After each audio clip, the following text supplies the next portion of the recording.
Tonight, a murder trial has heard a woman allegedly murdered by her boyfriend in Shetland told him she loved him before saying, "You are going to kill me." Also tonight, a Scottish activist detained by Israeli forces after being part of an international aid effort to Gaza claims he witnessed beatings while in prison. Almost 300 operations and more than 400 appointments have been cancelled at NHS Grampian after an unknown substance was found on surgical equipment. This is the STV News at 6, live from Aberdeen.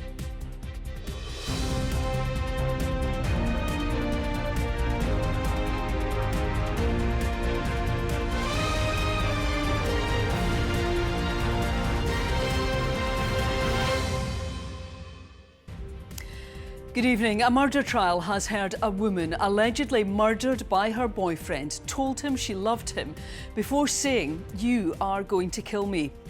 Aaron Pearson is accused of killing Claire Levesque, a Canadian citizen, in Shetland last February.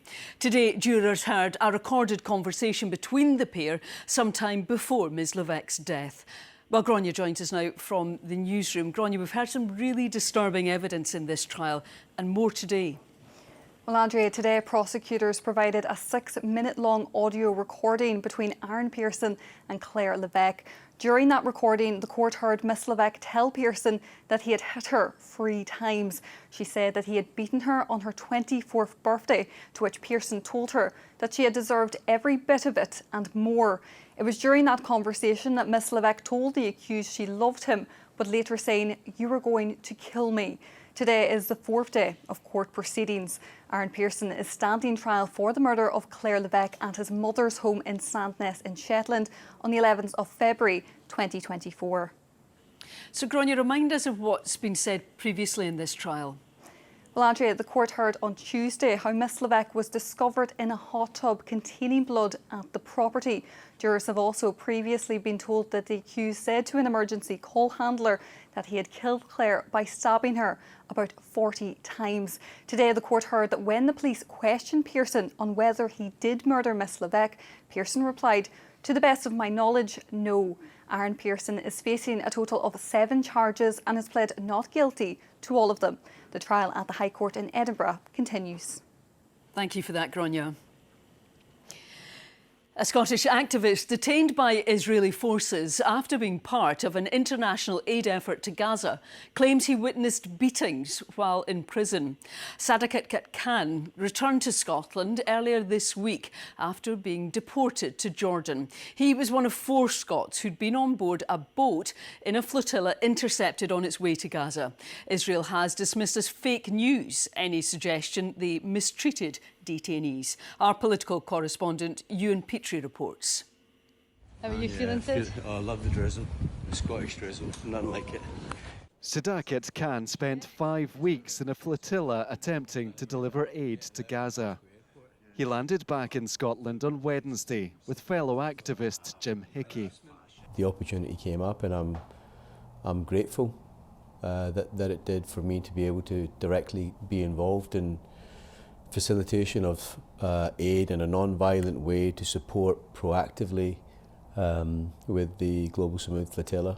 The 42 boats were stopped on their way to Gaza Beach. We were intercepted by Israeli commandos and our boats were forcibly boarded at gunpoint. But we'd been practicing this, we knew that this was expected, or we were expecting it, so therefore we had gone through multiple processes and protocols and practice to say, well, what happens in this situation? They were taken to the port of Ashdod and handed over to Israeli police. Some of us were beaten, some of us had to, and you weren't allowed to look up, and if you looked up you would then get told to sit on your knees in a high stress position. We were zip tied, yeah, it was quite an ordeal. When they were transferred to a prison, Sadiq claims they were denied access to water, medication and lawyers. We were sleep deprived and beaten. They would, every 2 hours, armed uniforms would come round with dogs, full riot gear, weapons, lasers, and they would switch the lights on, and this happened throughout the night. Israel has rejected allegations activists were mistreated and denied basic rights. Sadaqat also accuses the UK government of failing to support them. The Foreign Office, to be honest, I'm actually disgusted at the response that they gave. Of the 6 days of detention, somebody came to see me on day 5. By that point, the Greeks, the Spaniards, the Italians and the Turks had repatriated all, if not all, most of their citizens. The Foreign Office says all British nationals were seen at the earliest possible opportunity. Despite his ordeal, Sadaq says he would do it all again.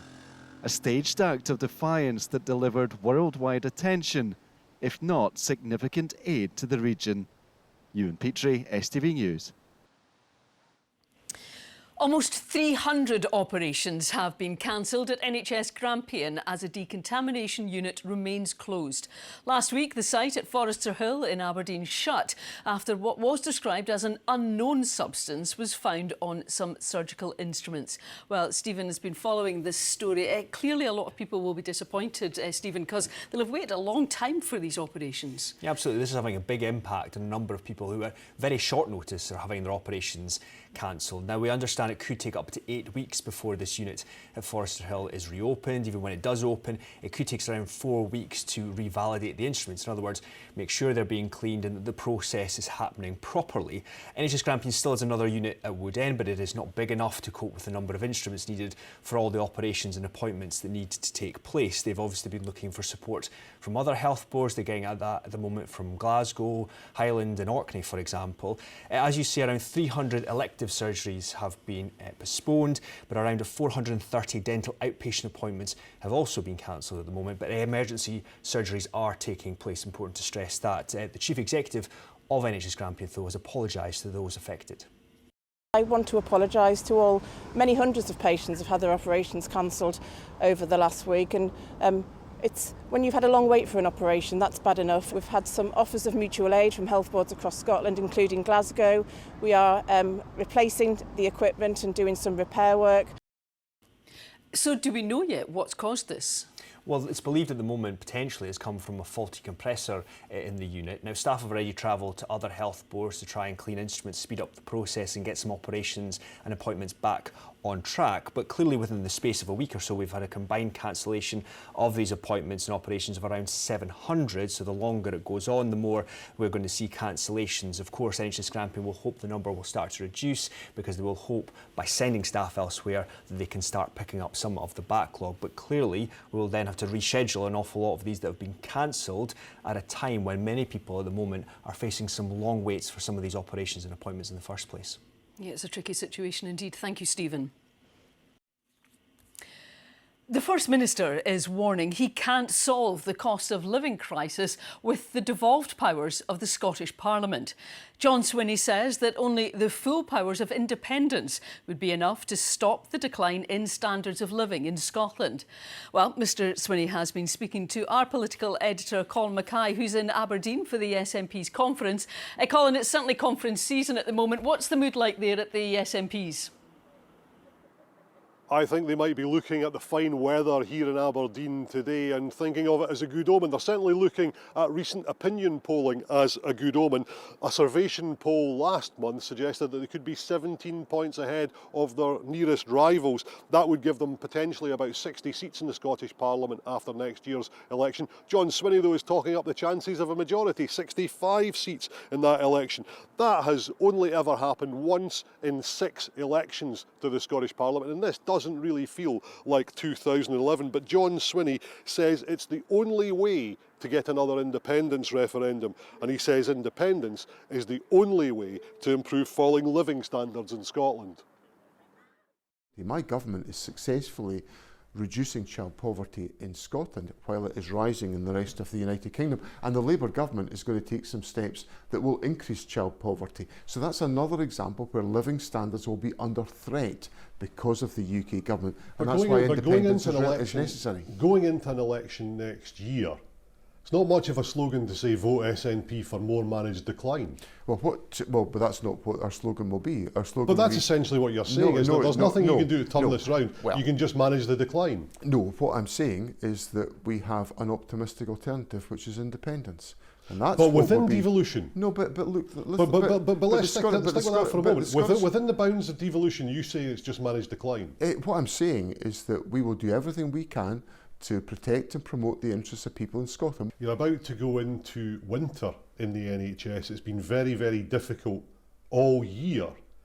How are you going to cope with winter when the junior doctors are currently balloting for industrial action? Well, I obviously want to avoid that. I think we've. Well, you can't avoid them balloting. They say they're going to ballot for industrial action. Well, they say that you've reneged on a pay deal. Well, I would contest that. You know, we've set out the steps that we're taking to improve the pay of resident doctors. That's about us making sure that we make the investments consistent with the resources that we've got available to strengthen the National Health Service. Now, I think the pay offer on the table just now is a perfectly credible and acceptable pay offer.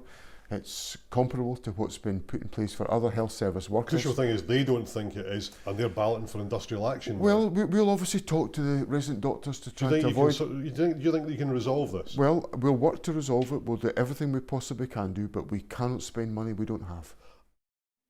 And Colin, what else is happening at conference? Well, the most contentious debate will happen tomorrow. That's on a strategy for independence. There's concern from some activists that it's taking too long. But unlike Labour and Conservative conferences, there's no threat to John Swinney's leadership here. His test will come at the ballot box next May on that front. But one other big difference will be on immigration. John Swinney says Scotland needs more. Thanks for that, Colin. The EIS union has served its formal notice to open a statutory ballot for industrial action over teacher workload. The union has previously accused the Scottish Government and local authorities of delaying plans to cut the time teachers spend in classrooms. They say a commitment must be made to reduce class contact time to a maximum of 21 hours a week. The Scottish Government says they are committed to working with teaching unions and COSLA. The ballot will open next month. Sir Ian Wood has pledged £40 million to support the energy transition and help diversify the North East economy. The philanthropist and former head of engineering firm Wood hopes the cash will drive further growth in the area. The First Minister John Swinney says he'll match the donation if his party gets re-elected next year. A sheriff has said there is insufficient evidence to determine what caused a hotel worker to fall to his death in Dundee. 62-year-old Gary Anderson died in hospital following the incident at the Premier Inn off the Kingsway in August 2023. A fatal accident inquiry heard how he'd been cleaning a walkway of the hotel when he fell through a perspex roof. Council officers found no health and safety failings on the part of his employer. Now, it's a crime which happens in towns and cities across the country, one which can leave shop workers fearing for their safety. The number of reported incidents of shoplifting has soared in recent years. It's led to Police Scotland setting up a dedicated unit to tackle the problem, getting officers into communities where retail crime is on the rise. Callum Clark has this report. Morning, Sasha. How are you? It's just gone 11 o'clock in Perth city centre and officers are checking in with businesses who have concerns about shoplifting. These obviously alert people to the fact that, you know how to keep your shop safe. PC Kerry Milne leads a team which patrols Perth High Street every day. Our objectives for today are to carry out patrols within Perth Town Centre, ensuring retailers and possibly lone shop workers also feel safe. It's a project which began in April this year, setting up a dedicated police unit to tackle retail crime, sharing information with officers across Scotland. So every day we're assessing every retail offence throughout Scotland and we're looking at creating pictures and tracking offenders throughout Scotland, identifying the most prolific, those that are causing the most harm in our communities, and looking at the best ways to address and tackle them and bring them to justice.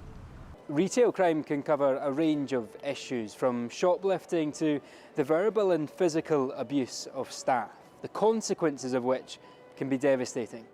3 years ago, a security guard was nearly killed by a man who broke into an M&S store in Dundee. While last year, another security guard, 61-year-old Alan Harris Richards, died at this Asda supermarket in Arbroath. A trial involving a 37-year-old woman is set to take place next year. Retail crime is on the rise. More than 47,000 shoplifting incidents were recorded in Scotland last year.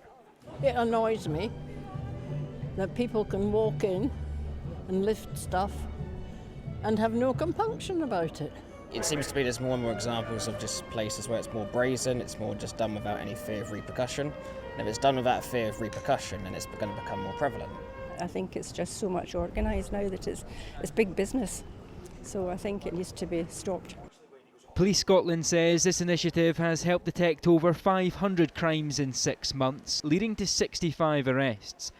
Officers say their work is having an impact, but reducing retail crime will likely take much more work.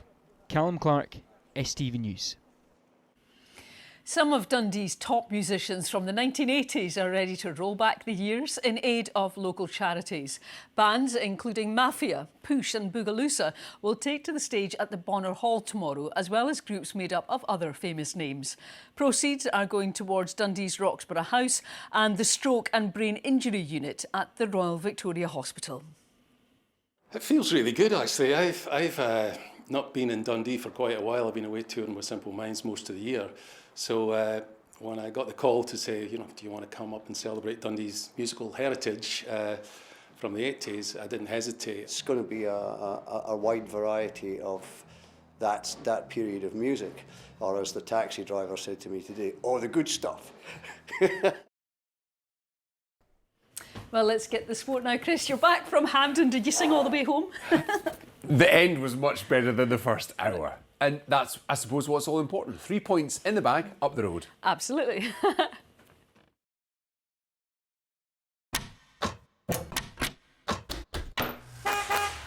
Your window to sport. C.R. Smith sponsors STV Sport. Good evening. Yes, Scotland took a huge step towards qualifying for next summer's World Cup with last night's incredible 3-1 come-from-behind win over Greece, which helped Steve Clarke and his squad keep pace with group leaders Denmark. Well, it was all about grit and determination, and thankfully for the near 50,000 fans inside Hampden Park, Scotland managed to grab 3 vital goals to turn around the game. Time to get excited for next summer? Not quite yet. This is Scotland after all. We're ready for the next game. There's no point in doing what we've done so far in the group and underestimating the Belarusians when they come here. We have to make sure that we get 3 points on Sunday. Scoring your first goal for Scotland? Aye, really good. Really happy. Feel that I've not scored for such a long time, so it was nice to see it hit the back of the net and first goal for my country. So such a proud moment. We first home game here in the campaign, and we need to pick up the wins at home, and it puts us in a strong position. We have to follow it up on Sunday now. So, how does it look for Scotland? The Group C table makes gorgeous viewing, tied on 7 points with Denmark. Both us and the Danes are unbeaten, but they top on goal difference. Hopefully, we can reduce that deficit on Sunday. Well, attention now turns to our next fixtures, and these are the final 3 games which we have in store. Belarus at home on Sunday before the final doubleheader next month. Away to Greece and then a final game at home to Denmark. The scenario is simple. Win these 3 games and of course we qualify for the World Cup next year. Fingers crossed. If we beat Belarus this weekend and Denmark beat Greece in the other game in Copenhagen, we guarantee at least a playoff place, hopefully against a team we can beat. Now, we may be able to get ahead of ourselves, of course, as fans, but for Captain of Scotland, Andy Robertson, all of his focus is on the Sunday match on Sunday afternoon. It's clear we have to be better. That's, we're not stupid. We've came in the change room and we're all buzzing with the result, but we also know, how frustrated we were on the pitch and things like that. So it's up to us to try and put that right. Be better on the ball, be better off the ball. But like I said, we've only got 6 games to qualify for a World Cup. We're now down to 3 games, and you know we can't complain with the results. Sunday's a completely different test, a completely different challenge, and we're going to need everyone in full voice because we've got 3 games now to try and qualify for a World Cup, and we need everyone pulling in the same direction. And if they can give us noise in the stands and cheer us on and support us on, then it's only going to help us. But we also know that we need to react on the pitch to that, and we need to be better than what we were for 60 minutes. But I think the fans are always happy when they go home with 3 points. Well, now to a Saturday afternoon match on Saturday. And St Johnstone boss Simo Valakari admits the visit of new look Ross County to McDermott Park will be a fresh challenge for the Perth side. Well, the Staggies travel down the A9 tomorrow, boosted by their first win of the season, aiming to cut their 16-point gap on the league leaders. Here's Stephanie Daly. The last time Simo Valakari came up against Tony Docherty in the dugout was last season's final day in the Premiership, when Docherty saved Dundee from the drop against an already relegated Saints.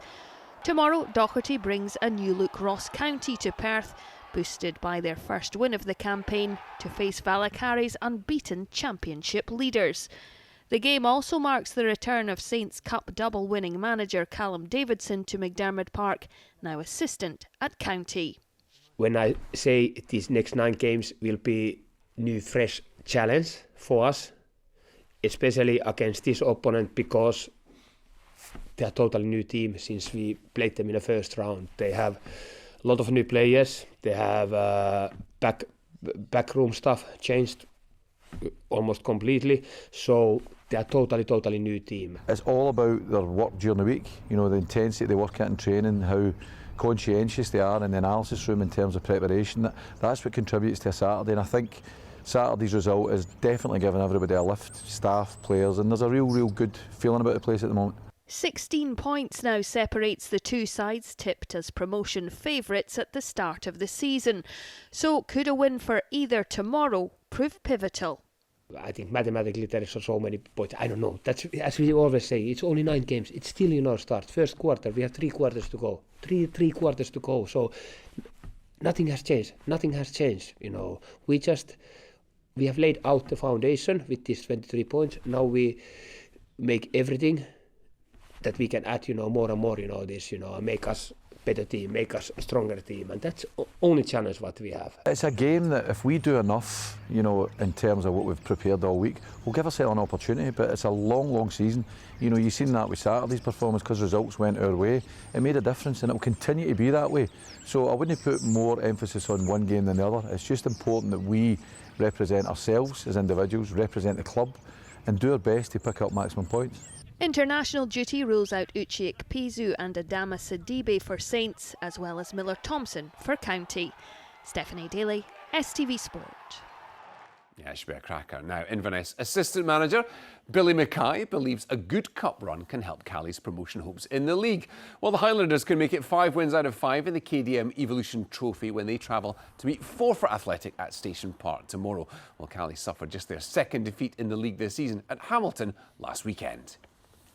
I think it's been helping so far. I think I've said it before, it's been brilliant for us as a group because of the squad size we've got now, with the amount of good players we've got needing games.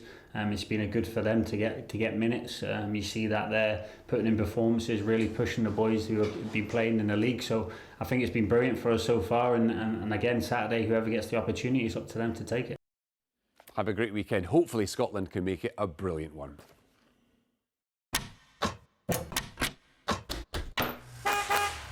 Your window to sport. C.R. Smith sponsors STV Sport.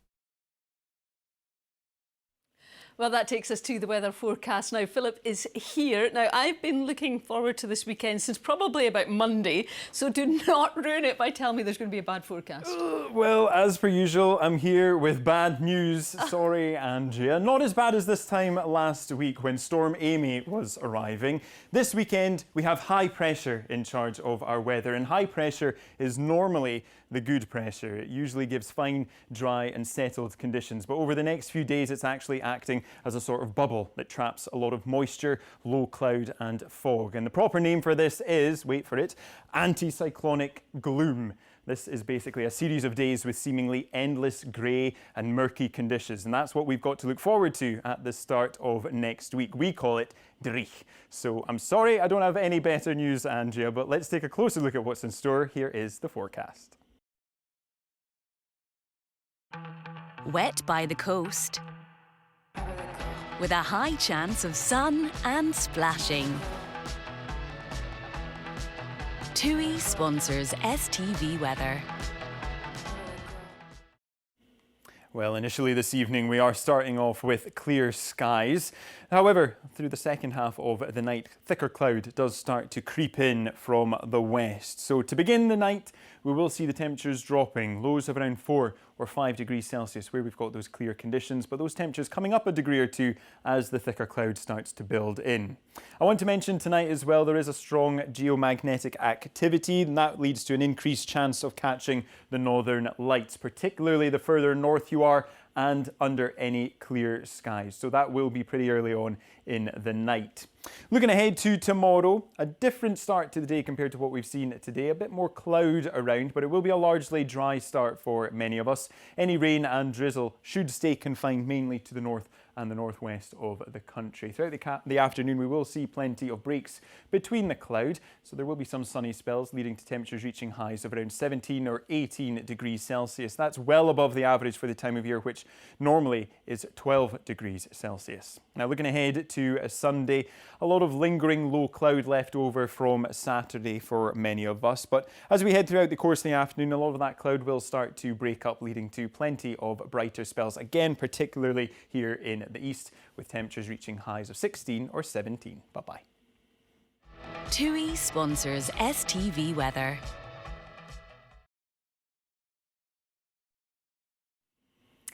Finally tonight, the annual celebration of all things Gaelic is back in Lochaber this weekend. The Royal National Mod kicked off today, celebrating the language and culture with competitions in Highland dancing, music, sport and literature. Here's Oliver Wright.